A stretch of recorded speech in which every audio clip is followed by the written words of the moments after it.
Altså, jeg kan meget nemt se på dig, når du har lyst. Nå, det kan jeg. Ja, det kan jeg. Du er ret afslørende. Ja. Ja. Men det er dit øjenfarve. Ja, det ved du siger. Det skifter. Ja.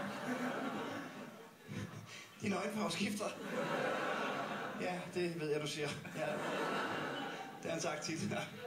Hun er ved at være træt af at stå og råbe. Så knip mig dog! Mens han står med sit flykker farvekort. Nej. Du har ikke lyst. Simpelthen. Det var en skam. Det er ikke sikkert, hun er lidelig, fordi hendes øjne skifter farve. Det kan også være, hun har høfeber. Altså.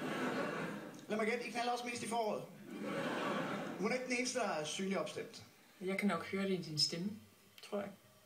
At den skifter også. Den måde, din klang er på en eller anden måde. Jeg vil gerne se deres forspil. Det vil jeg virkelig gerne. Hende, der står og ham. Eller også får en lys stemme.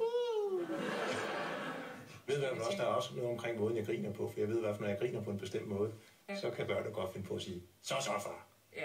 Ja, det ved de godt. Ja, det sagde han. Nej. Det er godt få den igen. Ved du også, der er også noget omkring måden, jeg griner på, for jeg ved i hvert fald, når jeg griner på en bestemt måde, så kan børn godt finde på at sige, så far. Så ved de godt. Ja, hvad det ender med.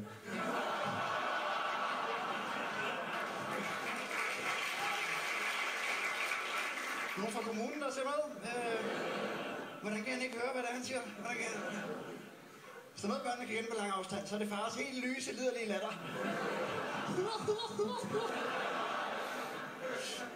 Så ved de godt, hvad det ender med. Selvom det kun betyder, at det ender med, at far og mor går ind og boller, så er det jo også forkert. Lad os møde Mr. Pink. Og nej, ikke ham fra Reservoir Dogs. Ham fra